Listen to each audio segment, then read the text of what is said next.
só fazer uma saudação? Pode. Ok? Gente, boa noite. Eu sou a professora Adriana, aqui da Faculdade Arnaldo. Faço minhas palavras da professora Patrícia. É com muita alegria que a gente recebe vocês aqui hoje para essa oficina. É também com alegria que a gente faz uma saudação aos nossos alunos que classificaram a nossa equipe. Muito satisfeito, feliz com o desempenho de vocês. O nosso agradecimento, parabéns, sobretudo, para a comissão organizadora. O caso é excelente, brilhante, de altíssimo nível. Então, e agora, para poder dar início à nossa oficina de hoje, a palavra do professor Ivan Capdeville. É isso mesmo, professor? Então, o senhor tem a palavra aí, pelo tempo já combinado. Ok?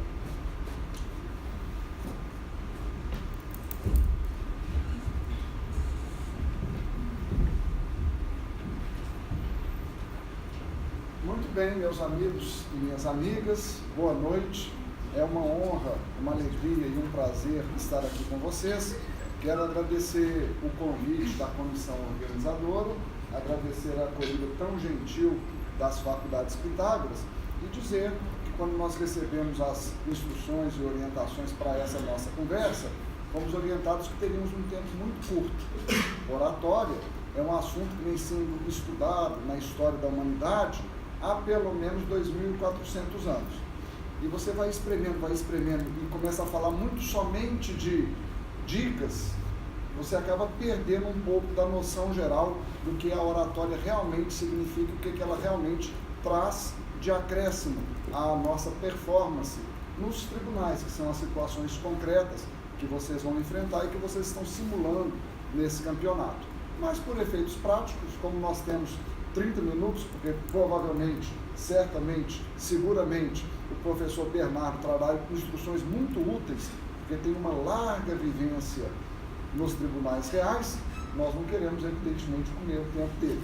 Então vamos fazer uma coisa bem prática, dinâmica e rápida, mas será algo de talvez uma mão só, porque não é como os nossos cursos regulares de 16 horas, que nós chamamos cada aluno à frente, filmamos, comentamos, desenvolvemos a percepção. Então hoje eu vou ter que fazer algo assim muito contando com a fé, confiança e bondade de vocês, porque será necessário ter a crença, já que em meia hora não dá para você contar a história e fundamentá-la.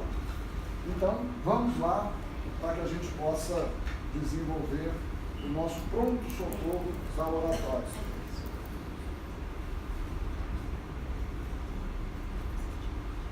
Ótimo. Definição de oratória. Existem muitas definições diferentes. Definir é algo muito difícil, não é simples. Vamos falar um pouco sobre isso, já chegando também numa conclusão, dando um salto lógico um pouco grande.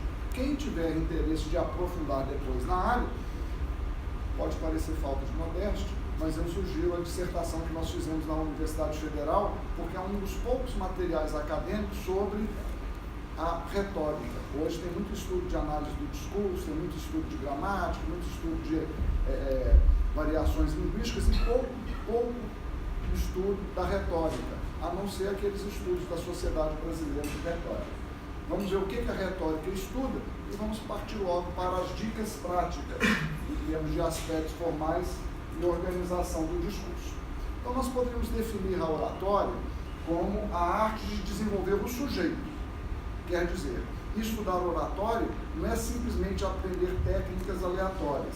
Estudar oratória é desenvolver-se como ser humano, suas crenças, seus valores, seus conhecimentos, quem você é e o que você deseja para o mundo. Há uma diferença enorme entre oratória e manipulação. Há uma diferença enorme entre você, de fato, ter fundamento para falar e você querer passar a perna no outro, querer enganar, querer simplesmente que haja uma decisão rápida. Um bom orador, ele não é aquele que manipula, porque a verdadeira retórica se dá no reino da liberdade. Portanto, a oratória exige um sujeito desenvolvido, capaz de articular as várias dimensões do discurso, de modo que crie as realidades desejadas.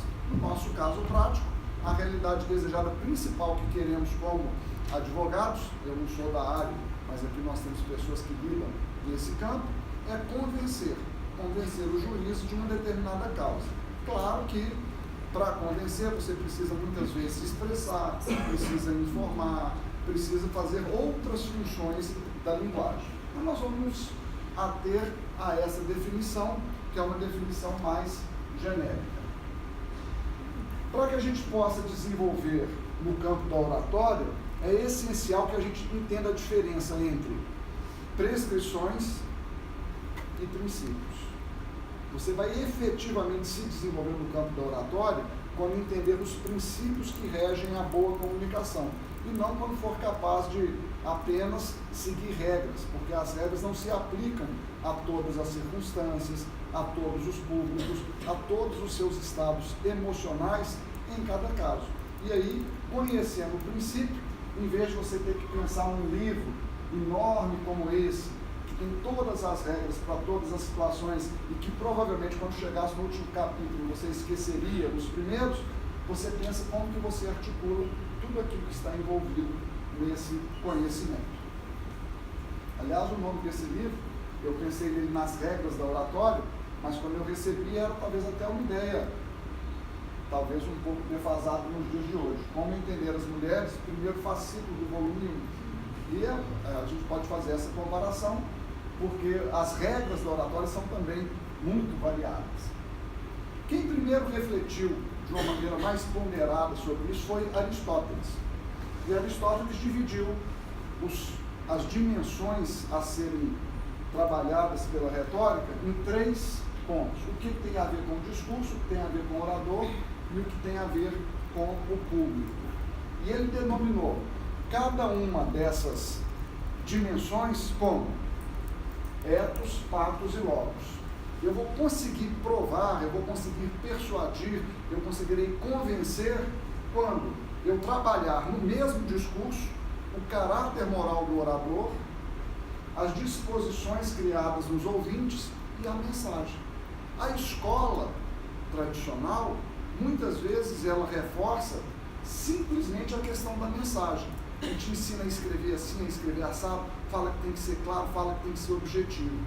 E se esquece de como que é importante trabalhar as disposições dos ouvintes. Além do que, a mesma mensagem, para um público tão preparado quanto o outro, proferida por oradores diferentes, geram resultados completamente diversos. Exemplo, se eu estiver numa campanha para doações, para uma campanha humanitária, o público está disposto a doar, mas quem pede é alguém muito envolvido em escândalos de corrupção.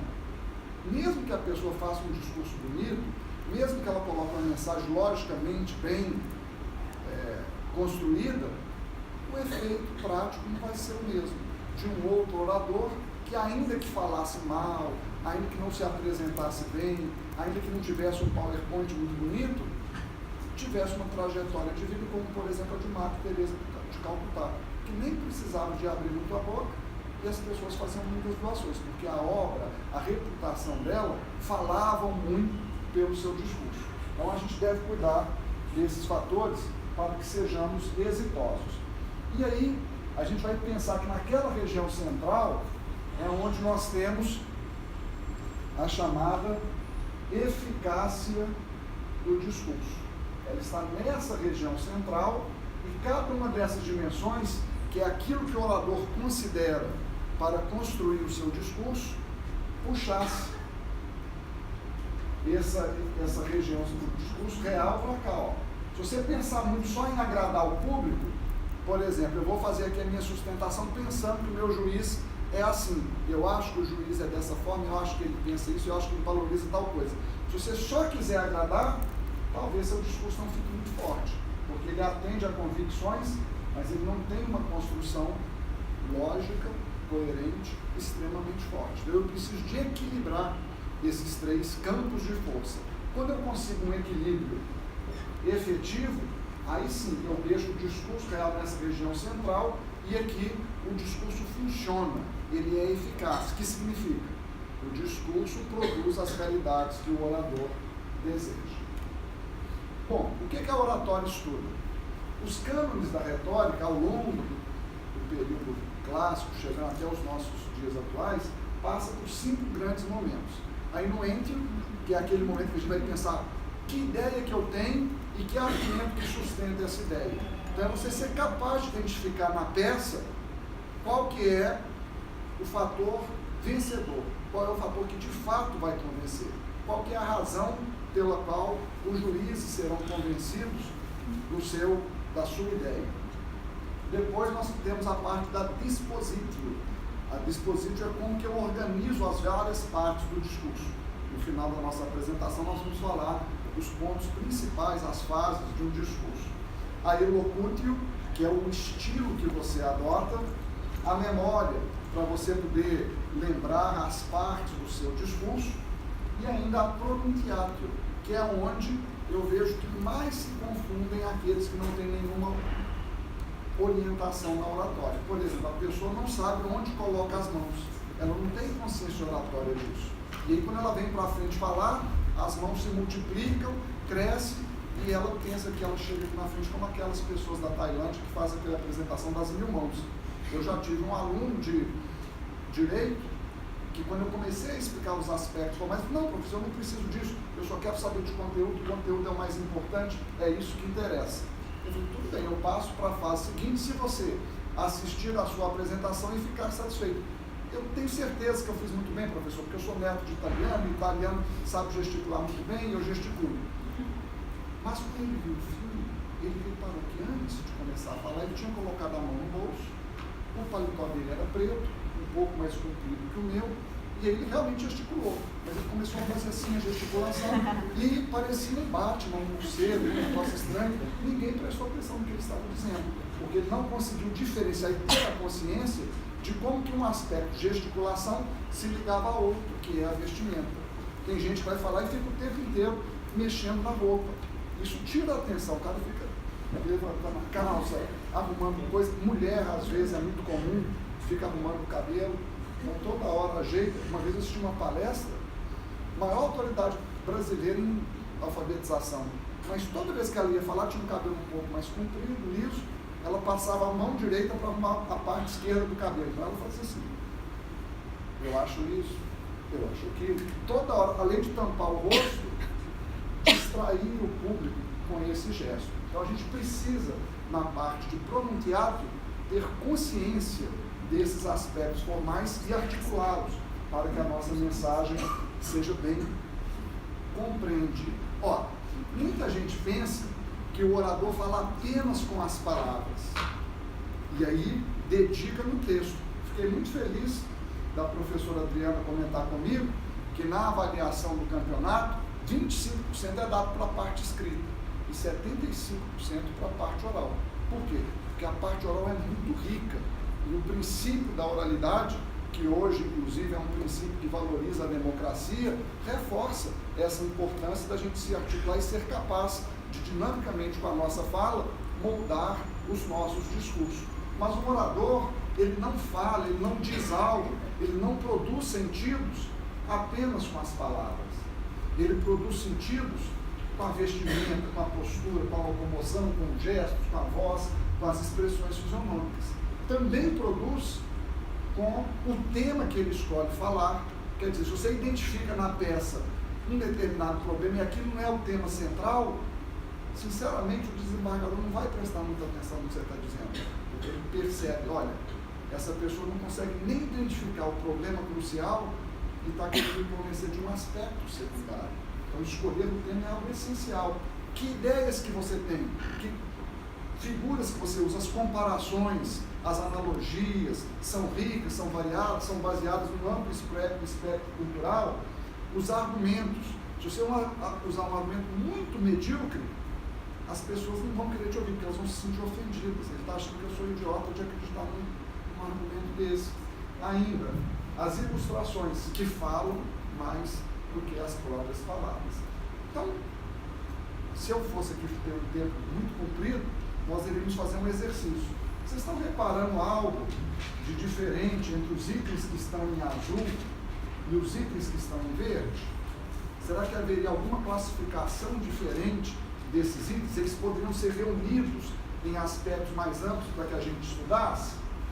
Nós vamos ver que tudo aquilo que está em azul aqui, ó, são os chamados aspectos formais da oratória. E nós trabalhamos em nossos cursos 6 pontos principais: aparência e vestimento, locomoção, postura corporal, voz e dicção, gesticulação, fisionomia e olhar. Agora, basta estudar esses aspectos para se tornar um bom orador? Não.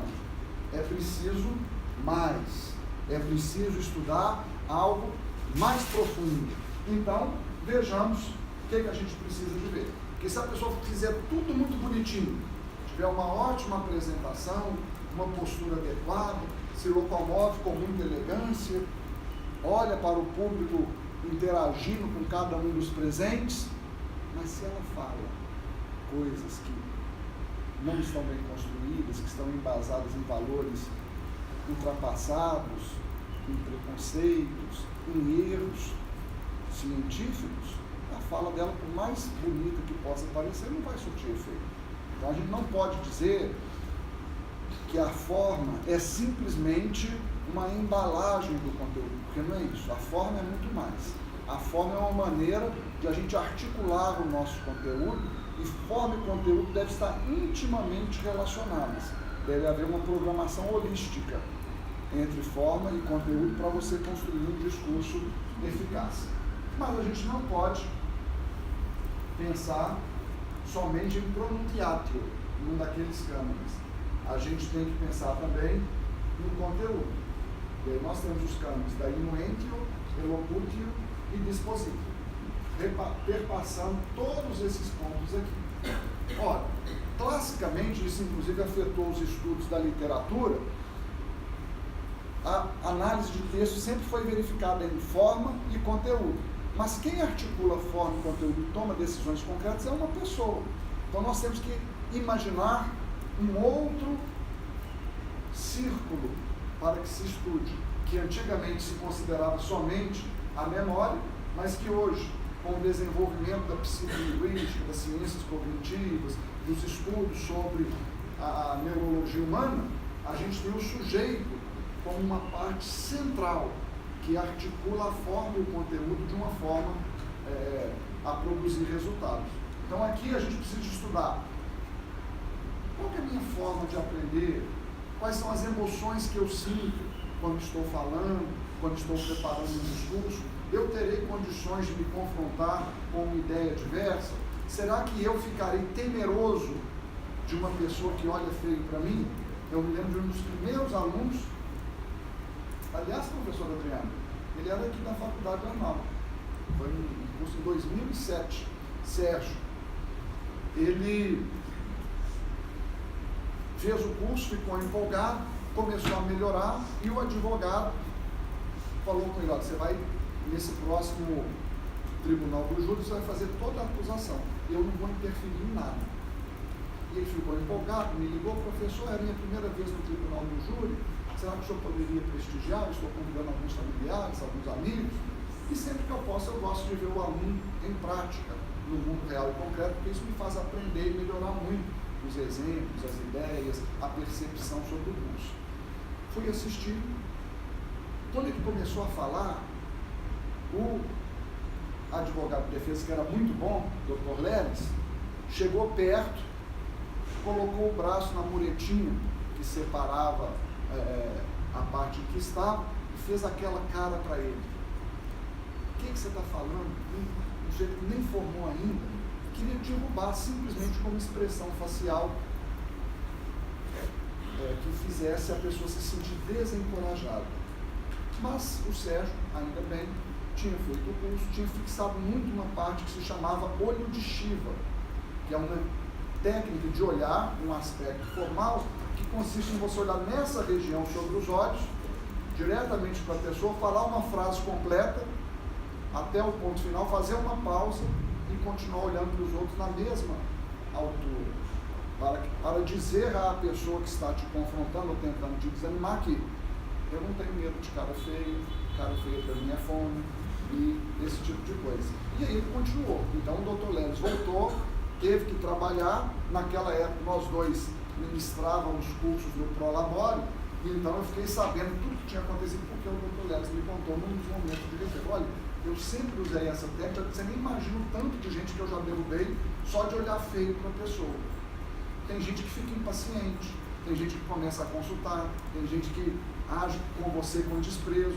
Se você não tiver controle emocional como sujeito, de como que você reage a isso, se você tiver pressupostos negativos, do tipo, você está fazendo uma palestra, uma pessoa sai, a outra pessoa sai, e você já cria um fantasma na cabeça, meu Deus, vão me deixar aqui sozinho, vão me abandonar, eu ficarei perdido nesse auditório vazio, me sentindo muito mal. Se você tiver esse pressuposto que ninguém está gostando da palestra, portanto está indo embora, isso vai fazer você de fato ter uma dificuldade. Mas você pensa, olha, o cara está gostando tanto que foi lá chamar outros para assistir também a palestra. Tudo bem que vai demorar tanto que não vai dar tempo de todo mundo chegar na palestra. Mas é o seu pressuposto, é como você interpreta a realidade que vai dar a força emocional que você vai ter para enfrentar as dificuldades.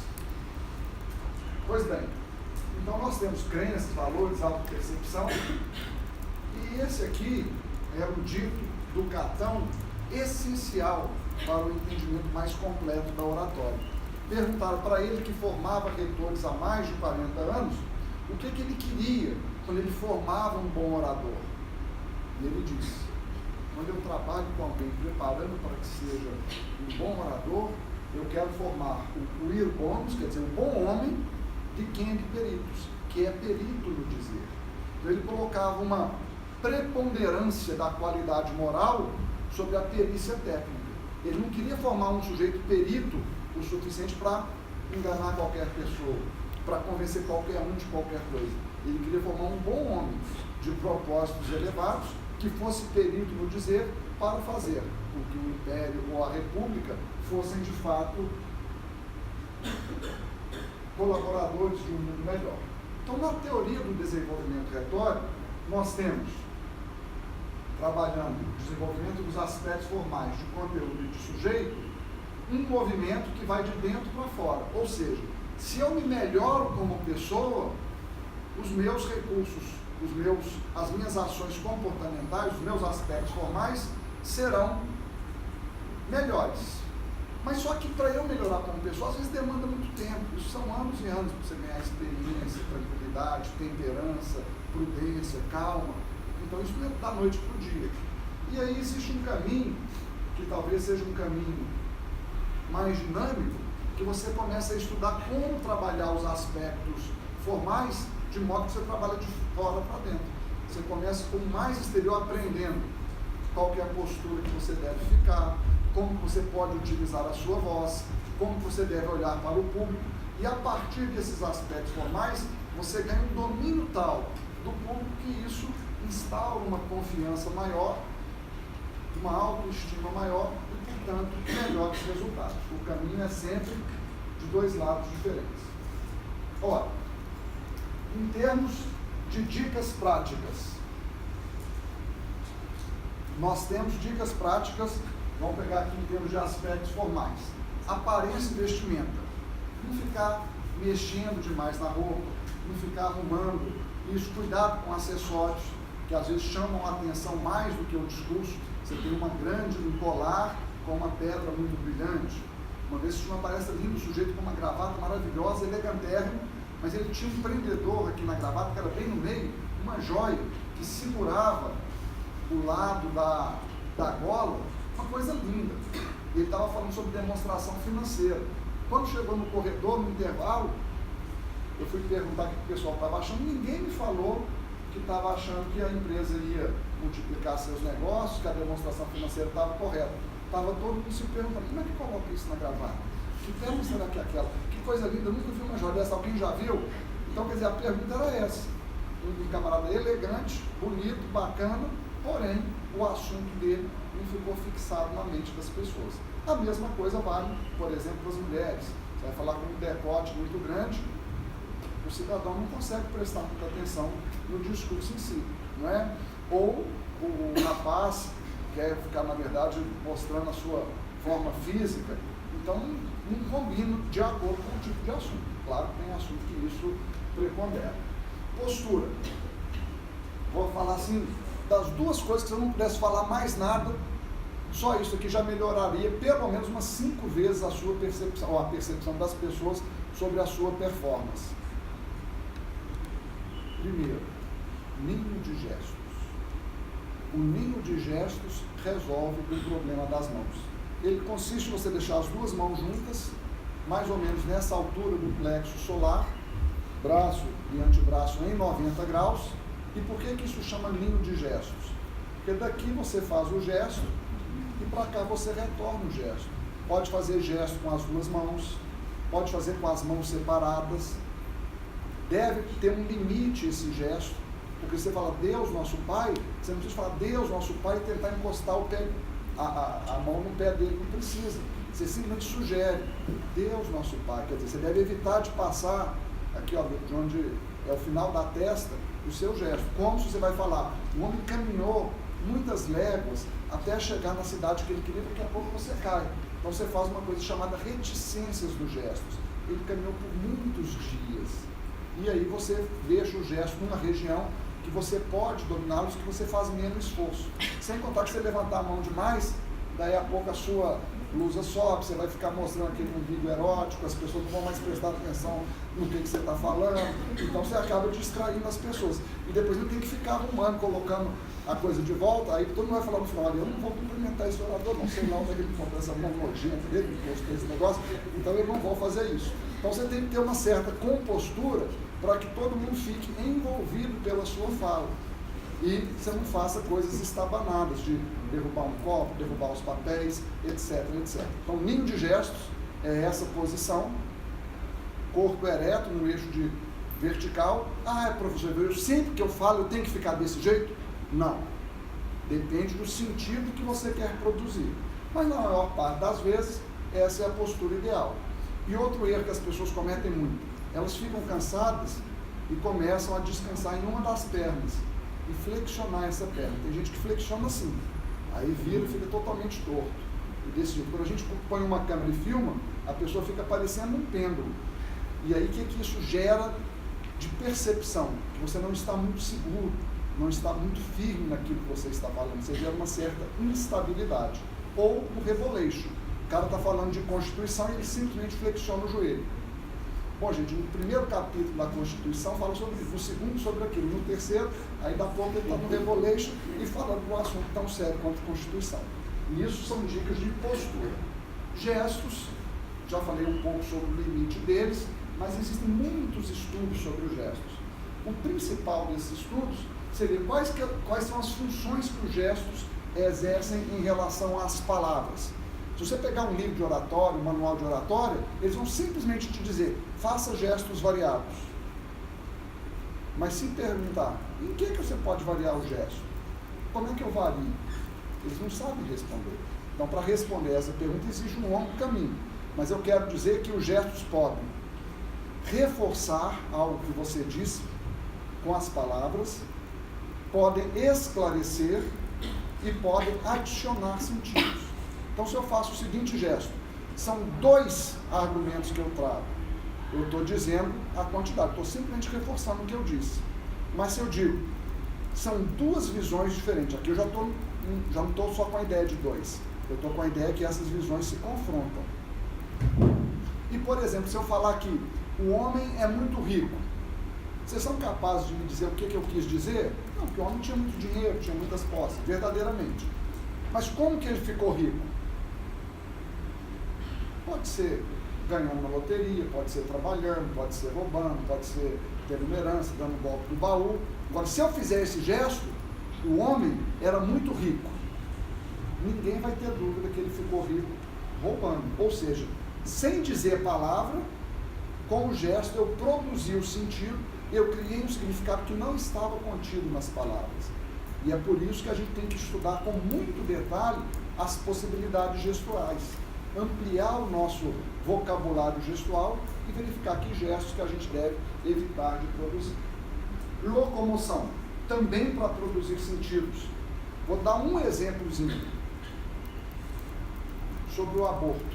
Tem gente que fala que você locomove só para distrair as pessoas, para elas prestarem atenção, para elas ficarem atentas a você. Isso é muito pouco. Porque um orador que só quer ser o centro das atenções, ele não quer transformar a mente das pessoas. Então, quando você usa a locomoção, você está querendo mais. Então, por exemplo, vamos falar sobre o aborto. Eu começo aqui numa região central, que é chamada zona neutra, e apresento o assunto. Ou seja, eu concateno locomoção com parte do discurso que eu estou tratando. Vamos falar hoje sobre o aborto. Alguns países não aceitam, não liberam, não autorizam o aborto. São eles, tais, estão baseados em tal e tal teoria, e acontece isso e aqui nesses países. Por outro lado, há outros países que já legalizaram o aborto. E entre eles nós podemos citar tal e tal, com fundamento nisso, naquilo.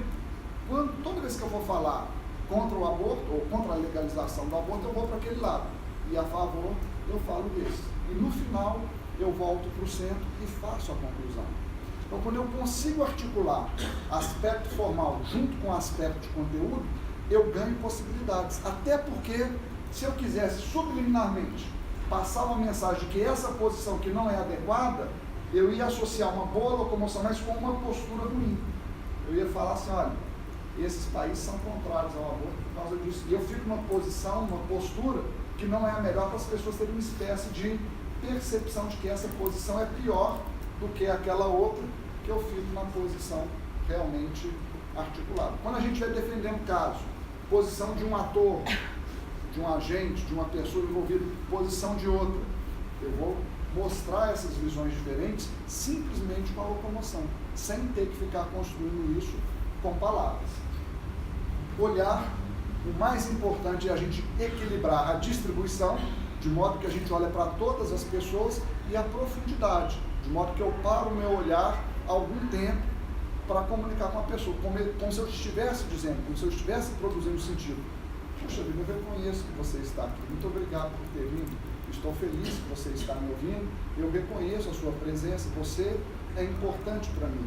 E isso faz com que as pessoas, de fato, confiem e acreditem mais no orador. Então, já falamos aqui sobre essas dicas práticas. E em termos de aspectos de conteúdo, eu gostaria de fazer 2 reflexões apenas.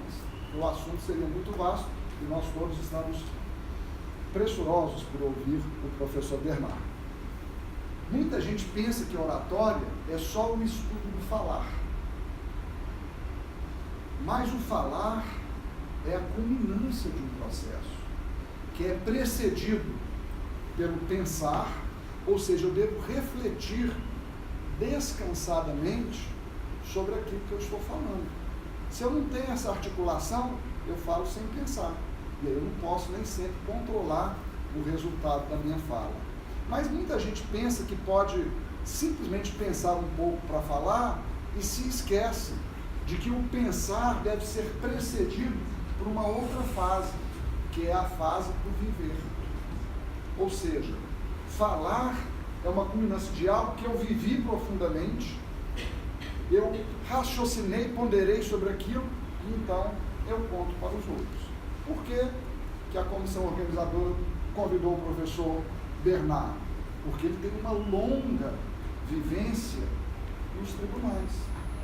Ele já viu casos, puxa vida, a gente nem imagina o que poderia acontecer, ele presenciou, viveu, sentiu na pele essas reações. Então, o que o professor Bernardo vai falar vai completar de uma maneira muito rica essas dicas gerais sobre oratória. Então, ele pôde pensar, porque teve o arcabouço teórico, uma vivência também universitária e acadêmica, e aí, portanto, a fala dele vai ser uma fala consistente. Não é uma fala leviana de quem está simplesmente expressando sentimentos. É uma fala ponderada a partir de vivências. Por que a Globo, que tem muito dinheiro, não contrata um acadêmico da Academia Brasileira de Letras para narrar um jogo de futebol? Seria ótimo o professor deixar a bola esvoaça entre a relva verdejante. Mas aí ninguém assiste. O que ele quer? Quer o Casagrande. Tem muito menos, talvez, formação, mas o Casagrande sabe se o cara caiu, se ele machucou de verdade, se está fazendo hora, o que o jogador realmente pensa, como é que foi a preleção, se funcionou ou não. Então você tem que ter vivência. Mas por que a Globo contrata o Casagrande e não contrata o Birubiru? Porque talvez o Casagrande tenha mais capacidade de pensar essa vivência do que o Birubiru. E finalmente tem que ter a capacidade de expressão. Isso que na verdade está linear, mas isso é um círculo. Uma fase interpenetra a outra e vão se sucedendo. E por fim, eu quero fazer a reflexão sobre, aqui está então, viver, pensar e falar. Para falar de modo consistente, precisamos pensar bastante sobre algo que faça parte do nosso viver. Tem uma pequena região aqui, ó, que a gente às vezes pensa e fala ao mesmo tempo. Nossa, falei sem pensar. E aí, uma virtude que chama prudência faz com que a gente consiga dar uma espécie de desacelerar nesse processo. Por fim, aqui a gente tem um quadro genérico. Evidentemente que eu sei que vocês que estão no fundo enxergam todos os detalhes que estão aqui. Eu deixei os arquivos salvos com a professora Adriana. Ela posteriormente vai enviar para vocês. Mas o que é o principal é a gente enxergar que há 3 fases principais no discurso. Primeiro, introdução ao exórdio. Você tem que vender a ideia que você vai falar alguma coisa que vale a pena ouvir. Se você já chegar e contar a história, ninguém nem presta atenção. Meus amigos, vamos falar sobre o maior drama da humanidade. Meus amigos, quem realmente compreender os pontos principais dessa palestra terá uma vida profissional extremamente exitosa. Aí você tem que mostrar quais são os benefícios para a pessoa, a importância daquele tema, despertar um pouco a curiosidade. Eu nunca imaginei que eu fosse defender a ideia que eu vou defender agora. Eu nunca imaginei que o próprio Papa Francisco pudesse defender essa ideia. Qual que será? Qual que será? Você ficou ligado. Então o Cícero dizia que a gente deve despertar nessa fase a atenção, curiosidade, a benevolência, ou seja, a simpatia do público para você, e a docilidade, o bom comportamento, explicando o que vai acontecer em cada fase. Depois que você anunciou o que você vai dizer, dizendo que vale a pena ouvir o que você tem para dizer, você então afirma. Aí tem que ser a sua tese, cristalina, clara. Quanto mais fácil de lembrar, tanto melhor para surtir efeitos. Mas não basta você falar a sua tese. As pessoas só vão acreditar se você provar de modo consistente. O que é provar? É confirmar todos os argumentos positivos que demonstram que aquela sua tese é verdadeira e refutar as objeções que você imagina que podem fazer àquela sua ideia. E por fim, você faz a conclusão ou peroração, na qual você anuncia que está pronto para terminar, recapitula os pontos principais, reafirma a sua ideia e faz um fecho de ouro. Então, se eu fosse fazer um discurso sobre o trânsito em BH, a minha ideia é: a principal culpada do trânsito caótico em Belo Horizonte é a BH Trans. O que eu ia fazer? Uma introdução que fizesse as pessoas a começar a pensar nesses problemas. Amigos, parabéns todos estarem aqui num dia que é tão difícil a gente andar no trânsito de Belo Horizonte. Porque a BH Trans é que é a responsável por isso. Prova, ela se tornou um cabide de emprego, ela recebe multas para sustentar suas próprias atividades. Quem pensa que a causa do trânsito caótico é um número de carros muito elevados, eu quero lembrar que em Londres e Paris tem 3 vezes mais carro por habitante, não acontece o que acontece aqui. Então você refuta as ideias contrárias. E por fim, você conclui. Para concluir, eu quero lembrar que devido ao fato A, B e C, a BH Trans é a culpada pelo trânsito caótico de Belo Horizonte. Disse Oscar Niemeyer: o homem deve andar por onde ele quer, deve ser livre para viver a beleza. Muito obrigado, parabéns. Terminou o discurso dele, mas deixou uma mensagem marcante. Então, se lembrarmos que a oratória requer um estudo mais aprofundado, se nos dedicarmos com denodo a estudar os aspectos formais e os aspectos de conteúdo e ainda nos desenvolvermos como sujeito, todos nós teremos resultados absolutamente extraordinários na nossa vida prática. Porque falar bem, mais do que simplesmente causar boa impressão, é construir as realidades que desejamos. Muito obrigado, amigos.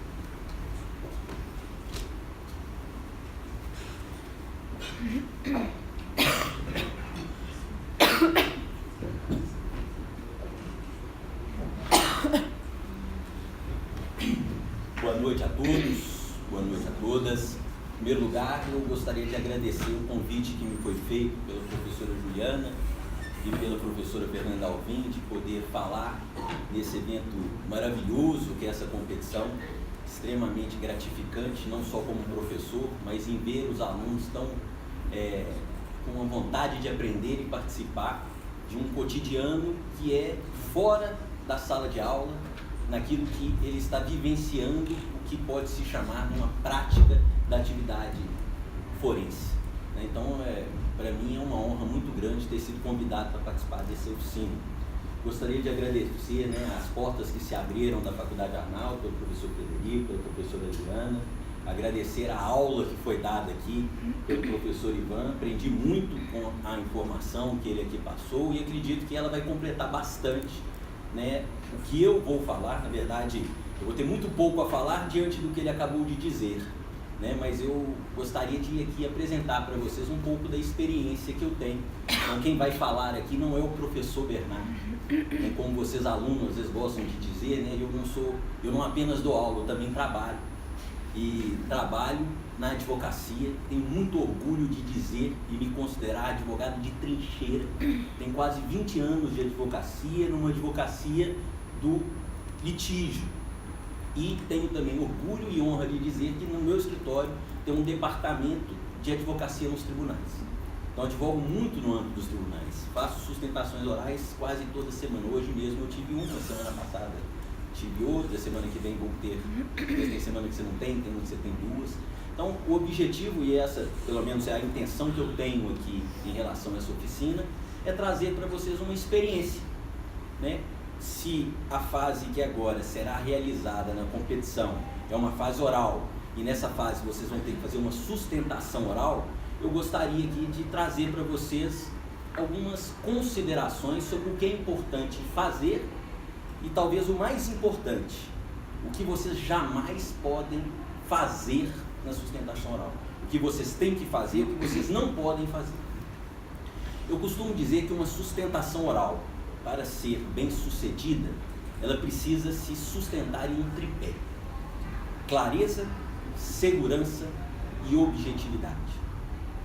Quando eu falo em clareza, vocês precisam se preparar para essa sustentação oral. É o que o professor Ivan falou. Clareza, às vezes, está no timbre de voz que vocês vão utilizar.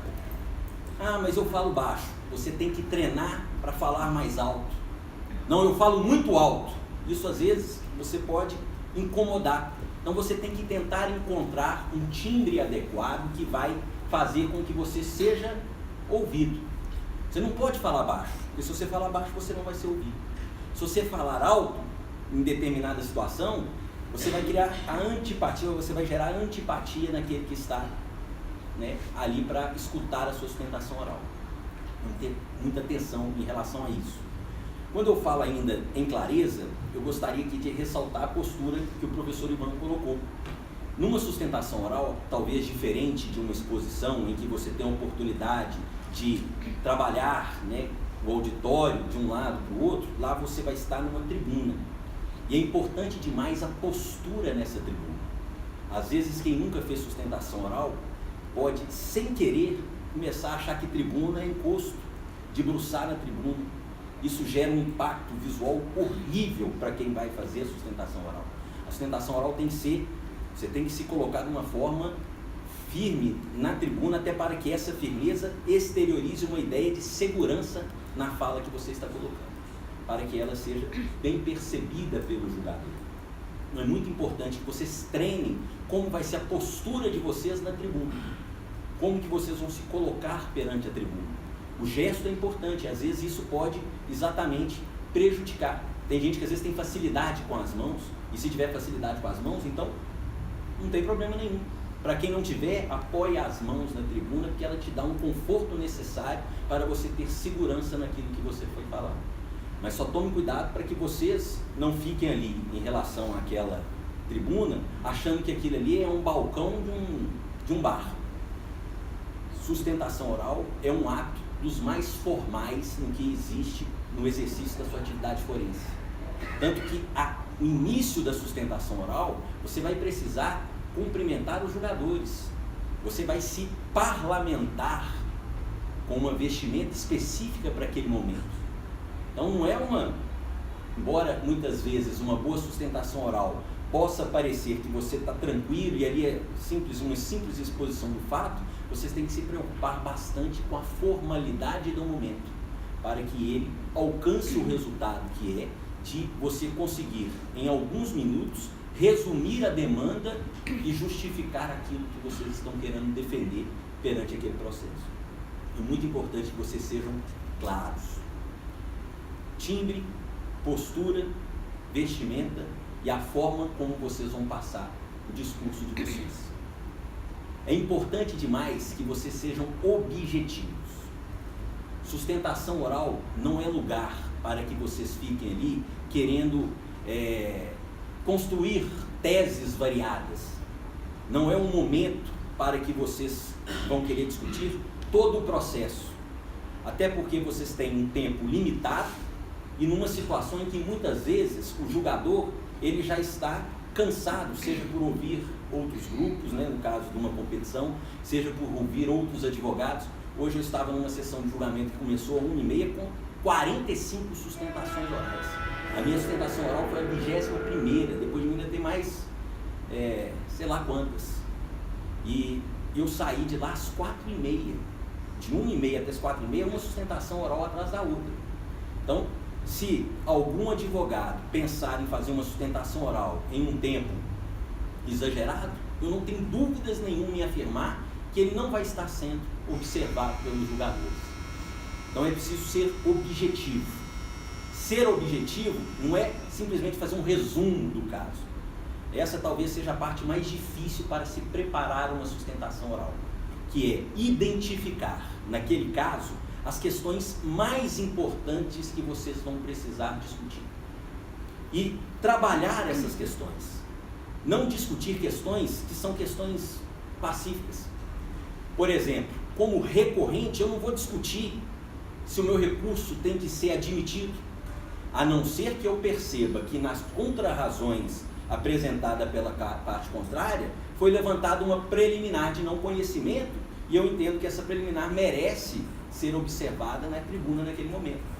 Mas eu não vou ali ficar discutindo conhecimento do recurso, porque eu parto da premissa que a questão de conhecimento é questão superficial ao mérito daquela questão que eu preciso debater. Então vocês vão precisar identificar, no caso, a questão fulcral de discussão e sobre ela apresentar para julgamento. Para apresentar também, vocês têm que tomar muito cuidado dentro dessa ideia de objetividade, de não ficar ali lendo. A sustentação, primeiro, ela é oral. Jamais façam uma sustentação oral lida.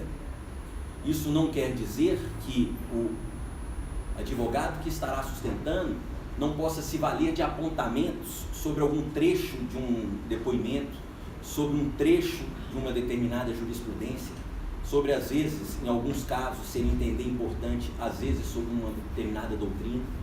Mas vocês têm que pensar que ali o julgador ele conhece do direito, a doutrina ele conhece.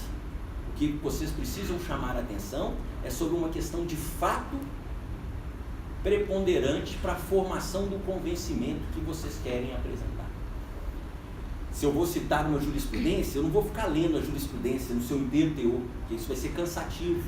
E gerar cansaço significa, para o lado de lá, você não ter mais a atenção daquele que você quer que tenha atenção. Então é preciso, às vezes, selecionar alguma jurisprudência. Você não vai, por exemplo, discutir uma jurisprudência de um assunto que você sabe que é pacífico dentro do entendimento do tribunal. Você vai, talvez, se for o caso de fazer a leitura de alguma emenda, você vai selecionar aquela emenda que realmente é relevante para justificar a tese que você está defendendo naquela sustentação oral. E aí você não precisa também ler a emenda inteira, porque isso acaba cansando. Você vai chamar, até porque uma sustentação oral, na maioria das vezes, ela é precedida da entrega de um memorial que aconteceu antes, onde lá no memorial você colocou a emenda no seu inteiro teor, lá no memorial você colocou a fonte daquele julgado que você está mencionando. Então na sustentação oral você pode falar só o número. Se o julgador entender que aquele julgado é relevante e que ele não está observando aquilo no julgamento, ele vai, chamado a atenção pela sustentação oral que você fez, talvez pedir vista para melhor examinar aquele caso. Mas no momento não é para que se faça uma leitura completa daquele julgado, porque às vezes ao se fazer a leitura completa daquele julgado, você acaba retirando do julgador a atenção que antes ele estava com você. Então é preciso tomar muito cuidado com essa questão da objetividade da sustentação oral, né? Outro ponto que eu falei do tripé, falei de clareza, falei de objetividade, e é preciso também falar em segurança. A principal função da sustentação oral é a de convencer. E você precisa então ser seguro naquilo que você está apresentando. E para ser seguro naquilo que você vai apresentar, você tem que demonstrar essa segurança. Eu percebo às vezes em algumas sustentações orais, muitas vezes é fácil identificar, às vezes um advogado recém-formado, que ele vai na sustentação oral discutir a tese já trazendo o argumento contrário da parte.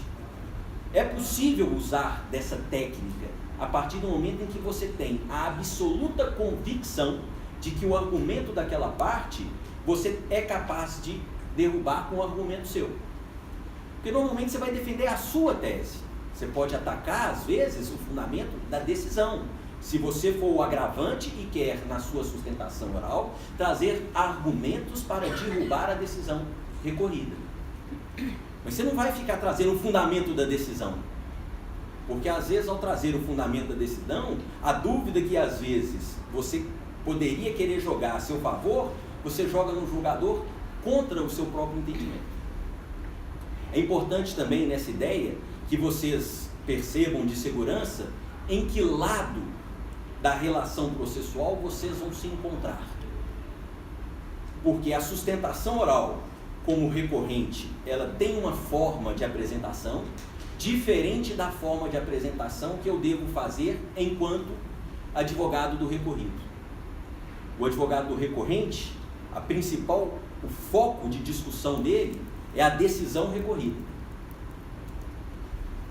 E, em se tratando de advogado do recorrido, principalmente porque na ordem da sustentação oral fala-se primeiro o recorrente para depois falar o recorrido ele tem que tomar muito cuidado para que ele possa, naquele momento, estar preparado para contra-argumentar os fundamentos mais fortes que porventura sejam apresentados pelo agravante. Que muitas vezes, não obrigatoriamente, é o fundamento da decisão propriamente dito. Então, eu tenho que me preparar para uma sustentação oral como agravado, para, obviamente, defender os termos da decisão. Mas eu tenho que me preocupar com o que o agravante vai falar, para que eu tenha, na oportunidade de falar depois dele, possibilitar contra-argumentar o que ele acabar de dizer, para que o discurso dele seja imediatamente rebatido pelo discurso que eu vou apresentar. Quando eu estou pelo recorrente, como eu não sei o que o recorrido vai falar, até porque ele fala depois, a minha preocupação é exclusivamente com os fundamentos da decisão agravada, ou da decisão recorrida, se for o caso de um recurso de apelação. Então é importante também tomar cuidado em relação a isso, essa observação de que lado processual vocês vão estar. Até porque dentro da preparação da sustentação oral, enquanto recorrente, eu preciso primeiro situar o julgador no objeto do recurso. Enquanto recorrido, essa apresentação do caso já foi feita pelo recorrente. E não é de boa técnica eu repetir aquilo que o recorrente já falou. Porque naquele momento eu estou ali simplesmente para responder o que o recorrente falou. Então, a forma de apresentação do caso já é diferente, dependendo do polo da relação processual que porventura vocês vão se encontrar. É importante também, e aí fica um conselho, posso dizer, de um advogado pelo menos mais experiente, que preparem essa sustentação oral. Eu me dou ao luxo de ser professor, tenho uma certa facilidade, talvez pelo exercício da atividade docente, para falar em público, tenho uma facilidade para o exercício da advocacia, até porque exerço já há muito tempo, de forma contínua, mas não há uma sustentação oral que eu não faça, que eu não me prepare para ela. Porque no momento, às vezes, pode parecer que não, mas ao ocupar uma tribuna, ao estar diante de, às vezes, julgadores, aquilo te gera um impacto. E às vezes você pode se perder naquilo que você preparou para falar e deixar de falar algo que poderia ser extremamente importante. Então, um conselho que eu faço a vocês, sempre leve, ainda que seja em tópicos, tudo o que vocês querem falar. Pode, talvez para quem vai expor, parecer um momento distante, mas uma parada para olhar e ver se você falou, isso não prejudica em nada a dinâmica da sustentação oral. O papel, ele vai ficar escondido pela tribuna, ninguém vai ver o que você escreveu ali. Ele é apenas um roteiro da apresentação. Por exemplo, só para que vocês entendam, eu preparei a minha sustentação oral, que eu chamei de sucesso da sustentação oral. E eu coloquei que eu vou falar sobre clareza, segurança e objetividade. Foram os temas que eu apresentei para vocês. Como eu me preparei, foi exatamente o que eu me propus a falar. Eu não vou me perder. Se por algum motivo acontecer de, no meio de uma sustentação oral, tal como colocou o professor Ivan, às vezes um olhar diferente do relator pode, num primeiro momento, às vezes você faz uma fala, a imagem corporal, ela joga as mais diferentes situações. Às vezes, numa fala que você apresenta, do lado de lá, você tem no julgador uma resposta de incredulidade do que você está falando. E aquilo ali, às vezes, pode gerar nossa senhora, o que eu falei? Será que eu falei alguma besteira? Será que não foi bom eu ter falado este argumento específico? Mas se você tem um roteiro para se seguir, você não se perderá em relação àquilo que você se preparou para falar. Então, é sempre importante. Isso não é... O que é errado é eu preparar um roteiro e no momento da sustentação oral, eu me ver diante dele e começar a ler. Isso não é sustentação oral. Isso é leitura. E para leitura eu tenho um memorial que eu entreguei ao julgador. Mas ter os principais fundamentos que eu vou apresentar em relação àquilo que eu me proponho, que eu estudei, que eu acho que é relevante, que eu entendo que eu preciso destacar, é extremamente importante. Não deixem de fazer isso, né, para que vocês não corram o risco de deixar de falar algo que pode ser extremamente relevante. Lembrem-se, do lado de lá, vocês vão ter julgadores que conhecem o caso, já tem uma pré-concepção daquilo que eles vão decidir. A função da sustentação oral não é ensinar ninguém. A função, uma sustentação oral, ela é bem feita quando você consegue identificar um ponto fulcral para o julgamento, que você entende que ele é relevante demais para a defesa da sua tese, e que esse ponto, às vezes, não foi enfrentado pelo julgador, e diante da colocação que você está fazendo, ele vai se ver na necessidade de reexaminar a matéria. Porque a decisão dele já foi tomada. Quando ele vai para uma sessão de julgamento, ele já examinou o processo. Ele já decidiu o que ele acha sobre aquele caso. Ele já leu os fundamentos do recorrente, já leu a defesa do recorrido. A decisão dele já está tomada. O que às vezes uma boa sustentação oral faz é identificar naquele caso, às vezes algum ponto, ou alguma discussão, alguma forma de enfrentamento que ele, examinador, ainda não tinha visto, e que em razão disso ele pode talvez mudar a convicção que ele então estava dando para um sentido diferente. Ou na pior das hipóteses, ou não vou falar pior, então se isso for no interesse, se a decisão que ele já vai tomar está de acordo com o que você está sustentando, ele vai ver na sua fala a concordância daquilo que ele entendeu e vai perceber que a fala da parte contrária não é suficiente para invalidar aquele entendimento que ele então está adotando. Então, é importante que você identifiquem, dou por encerrada aqui, então, a minha exposição. E acho, agora, como nós combinei aqui com o professor Ivan, se vocês tiverem alguma dúvida, nós estamos aqui à disposição para esclarecer a vocês, tanto eu quanto o professor Ivan. Obrigado.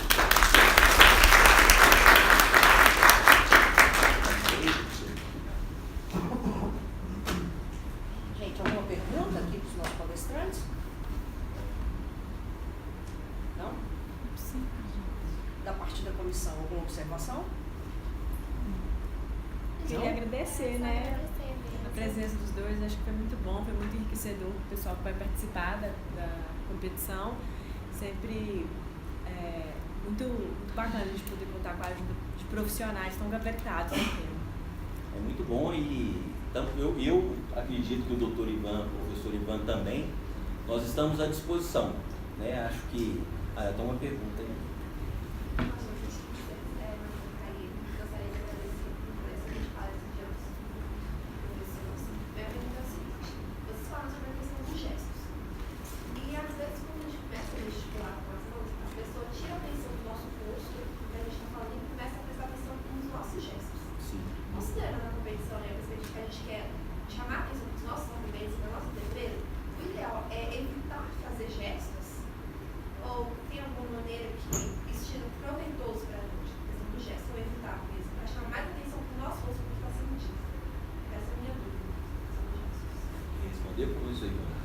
Vamos a resposta do técnico e depois a resposta do advogado. Então deixa eu falar a mim, que aí eu sei que ele vai falar. Como advogado, eu acho que você tem que fazer aquilo que te deixa mais segura. Porque ali você tem poucos minutos para expor. Eu, por exemplo, Bernardo, eu tenho uma dificuldade muito grande de não não gesticular. Tanto que toda vez que eu vou, eu não consigo dar palestra sentado. Amo dar palestra numa tribuna. Talvez porque a tribuna me dá o conforto necessário para me dar a segurança que eu preciso, talvez ali para eu ter um lugar para colocar as mãos. Porque se eu ficar numa mesa, eu tenho certeza que vai acontecer o que o professor Ivan falou. Se eu ficar numa mesa, eu tenho absoluta convicção que eu vou derrubar o pau. E aí, a palestra, em vez de ser proveitosa pelo conteúdo, ela vai ser comentada pelo desastrado palestrante. Mas aí você tem que sentir aquilo que é mais seguro para você. Né? Pelo menos, eu acho que numa sustentação oral, você tem uma vantagem, que você tem ali um instrumento físico que é a tribuna. Se você sentir que a sua gesticulação apoia, segura na tribuna, se use dela. Às vezes eu costumo brincar muito que, né, os cavaleiros medievais, eles tinham, né, colocava, né, a armadura, montava num cavalo e ia com a sua lança, né? O advogado, a armadura é o terno, a lança é a caneta e o cavalo é a tribuna. É meu instrumento para a defesa dos direitos que eu acredito que eu vou fazer em relação aos meus clientes. Então, cuidado, hein? Vai falar assim, não, o professor chamou a tribuna de cavalo. Professor Ivan. Olha, eu diria o seguinte, qual que é seu nome? Raiene. Não, por favor. Raiene. A oratória, ela não é uma ciência exata. Se fosse, bastava a gente seguir uma prescrição e sempre funcionaria da mesma forma. Então, o nosso doutor Bernardo diz com muita propriedade que cada um deve fazer aquilo que se sente mais seguro. Mas na evolução técnica, você começa a observar que o gesto que vai produzir resultado, e que não vai distrair as pessoas, é aquele gesto que você tem consciência e com o qual você produz um sentido. Se o seu gesto é aleatório, você cada vez que fala, você simplesmente fala, fiz isso, fiz aquilo, você está simplesmente entregando. Aí a gente tem que estudar um pouquinho mais sobre esse acionado anti-oratório. Por exemplo, tem muita gente que tem o hábito de fazer gestos que a gente chama de simétricos. O que são gestos simétricos? Como a pessoa não pensa e não diferencia o que ela pode fazer com uma mão ou com a outra, tudo que ela faz com a mão direita, ela faz com a esquerda. Então é aquela pessoa que sempre faz o gesto simétrico. Uma mão está fazendo, a outra está fazendo para o outro lado. A ponto, por exemplo, de a pessoa chegar a situações um tanto quanto assim, curiosas. Por exemplo, meus amigos, conclamos todos que aqui estão, que nós olhemos na mesma direção. Mas o cara que olha na mesma direção desse jeito, ele tem que ser muito estrábico. Então fica um pouco difícil. Você tem que ter, aí nós vamos estudar as virtudes dos gestos. Então a primeira coisa, o gesto tem que ser elegante. É aquilo que eu falei de não ultrapassar os limites, de você sem querer não fazer gestos indecorosos. Às vezes a pessoa faz um gesto indecoroso sem se dar conta disso. Então, por exemplo, o exemplo clássico é o Marco Aurélio Garcia, que foi ministro, né? Aí teve aquele negócio da TAM, foi um acidente aéreo, e o pessoal estava acusando, só teve um acidente porque o governo tomou providência. Aí quando saiu que o acidente não tinha sido culpa do governo, ele falou, bem feito. E ele fez esse bem feito por quê? Porque ele usava esse gesto na vida regular dele. Se você quer ter sucesso na tribuna, você tem que treinar durante toda a sua vida. Porque se você faz esse gesto na sua vida, ou se alguém passa por você no trânsito e fala, ô, desgramado, aí você já manda um dedo nele, quando o advogado fala aqui para você que é isso aí que você está falando é verdade. Só desembargador, aí nossa senhora, aí pronto, você já perdeu a causa, não tem jeito. Então você tem que treinar na sua vida para na tribuna você não fazer aquilo. E ganhar essa elegância dos gestos, ganhar o tempo adequado. Tem gente que faz o gesto com o tempo já passado. Então eu falo, por exemplo, uma falta de sintonia da execução do gesto, como você está querendo dizer. Por exemplo, um gesto muito comum assim, quando você fala assim, eu acho que. Qual que é um gesto que a gente faz para indicar que nós pensamos aquela opinião? Eu acho que. Mas tem gente que não tem essa sintonia de fala assim, eu acho sinceramente que os corruptos têm que ser punidos. Mas em vez de ele falar, eu acho, fazer o gesto no eu, ele faz no corruptos. Eu acho que os corruptos têm que ser punidos. Aí parece que ele está se chamando de corrupto. Então o gesto ele tem que ter a sincronia com a palavra. Alguns gestos podem ser feitos depois. O homem era muito rico. Fiz depois o que eu falei, porque eu estava adicionando o sentido. Mas se eu fizer ele fora do lugar, ele não produz o sentido desejado. Né? Eles não devem ser indecorosos, eles devem ser harmoniosos. No que eu gesticulo, eu adiciono também expressão facial, mudança de voz. E eles devem ser gestos, sobretudo, significativos. Ou seja, que eles têm uma relação com a palavra. Se você fizer gestos significativos e não simplesmente gestos marcadores, gestos de autocorreção, seus gestos vão ser percebidos como participantes da peça oratória. Eles realmente são todos no sentido e aí eles não vão gerar nenhum tipo de mal-estar ou de má compreensão por parte de quem está de ouvindo. Ok, Rainha?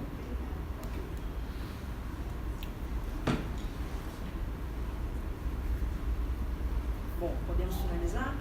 Então, assim, por último, então, desejar a todos uma boa sorte, aos nossos aí, viu? Lógico que eu vou agradecer especialmente a nossa equipe pelo empenho pessoal, todo mundo aí, certamente assim como os nossos, com seus desafios, as suas dificuldades pessoais. Parabéns a todos os classificados, que vença o melhor.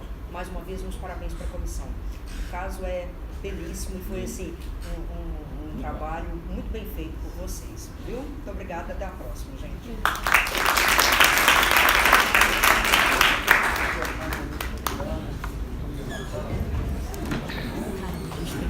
Uhum.